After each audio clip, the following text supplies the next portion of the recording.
Bonjour à tous, merci d'avoir cliqué sur cette vidéo. Aujourd'hui, je vous embarque dans l'un des plus beaux treks d'Europe, le Tour du Mont Blanc. 170 km, plus de 10 000 mètres de dénivelé, on traverse 3 pays, la France, la Suisse et l'Italie. Dans cette vidéo, je vais vous montrer ma préparation et surtout l'équipement que j'emporte pour cette aventure. Le Tour du Mont Blanc, qu'est-ce que c'est?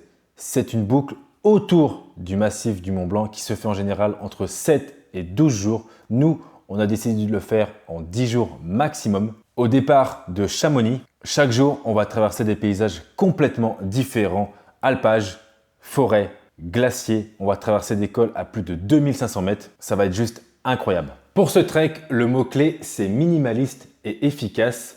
Je vais vous montrer mon sac et je vais vous détailler tout ce que j'ai pris comme équipement.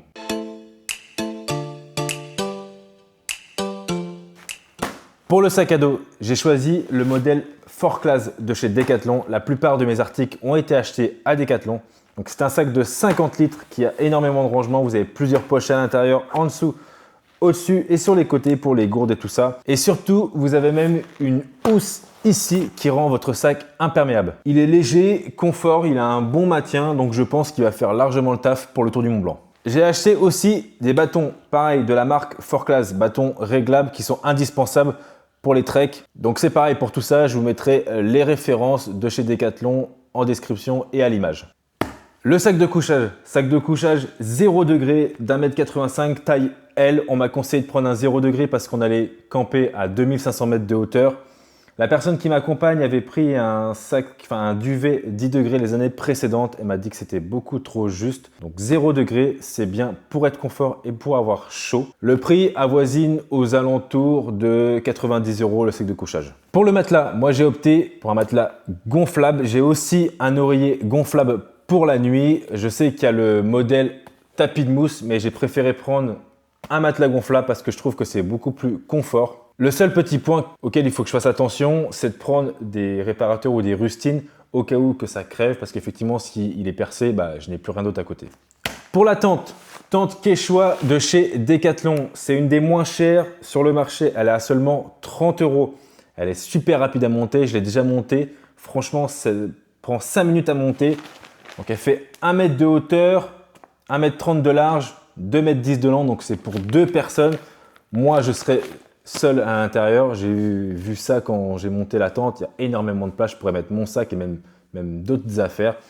Donc je pense que franchement, ça va faire le taf pour ce trek et elle fait 2,6 kg. Pour ce qui est change, moi je vais prendre 3-4 changes maximum que je vais renouveler et dans ces vêtements-là, je vais prendre une veste imperméable, des chaussettes de marche indispensables, des t-shirts techniques, une polaire légère pour la nuit au cas où s'il fait froid. Et bien sûr, des shorts, des t-shirts, voilà, des vêtements confortables pour la randonnée. Pour ce qui est nourriture, moi j'ai opté pour certains repas lyophilisés comme cela. Donc c'est des repas de chez Decathlon qui coûtent entre 6 et 8 €. Donc c'est vrai que c'est un petit peu cher. J'ai compensé ça avec des repas, donc des nouilles chinoises à faire bouillir, en fait à faire cuire dans de l'eau chaude. Donc il y a la version en petits sachets ou alors les petits bols. Donc je vais prendre ça, je vais mixer les nouilles avec ces repas lyophilisés. Et aussi, on pourra se restaurer donc dans les refuges et camping là où on dormira. J'emporterai en plus quelques barres de céréales, des fruits secs, de l'eau aromatisée, voilà, quelques petits éléments plaisir. Pour tout ce qui est popote, réchaud, couvert, ça c'est la personne qui nous accompagne, qui a ça en double et en triple, donc du coup on va récupérer une partie de son matériel pour l'utiliser. J'ai opté pour un kit de secours. Je pense pour moi c'est indispensable. Dans ce kit, vous pouvez retrouver donc des pansements, des compresses, il y a des gants, scotch, couverture de sauverie et même il y a un dispositif pour enlever les tiques. Donc voilà, je pense que c'est quand même nécessaire d'avoir ça sur le parcours. On ne sait jamais, à tout moment on peut se blesser. Donc voilà, au moins on a le strict minimum pour se soigner. Donc j'espère ne jamais m'en servir, mais au moins j'ai ça. Pour tout ce qui est technologie, navigation, moi je vais emporter donc mon téléphone bien sûr, une lampe frontale, il y a la caméra qui filme là que je vais emporter aussi pour vlogger, une batterie externe, on a aussi des panneaux solaires pour pouvoir recharger nos téléphones.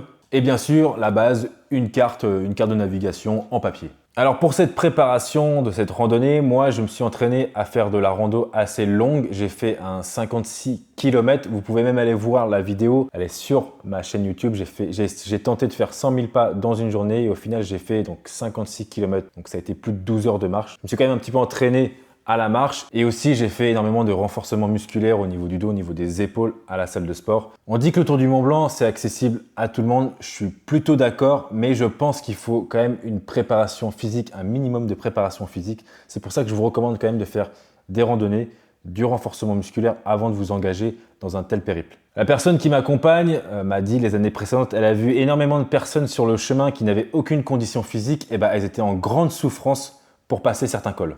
Et même certaines n'ont pas été au bout et sont obligées d'abandonner parce que beaucoup trop dur. Donc c'est pour ça, si vous vous engagez dans un trek aussi long et aussi dur, préparez-vous physiquement un minimum. Voilà, vous savez tout sur mon équipement pour le Mont Blanc. Avant que je te quitte, je voulais te parler d'une chose. J'ai fait une cagnotte en ligne sur le pot commun car je suis atteint d'une maladie qui s'appelle la cardiomyopathie hypertrophie. C'est une maladie qui attaque le cœur, qui affaiblit le cœur d'année en année. J'ai été diagnostiqué il y a quelques années. Les médecins m'ont dit que le sport à haute intensité, c'était terminé pour moi, que je risquais de toute façon l'arrêt cardiaque imminent si je continuais. J'ai quand même déjoué certains pronostics sur ça. C'est pour ça qu'aujourd'hui, je m'engage dans un gros trek comme celui-ci. J'aimerais repousser mes limites. Et à la fin de ce trek, je voudrais faire un don à l'association qui lutte contre les maladies cardiaques.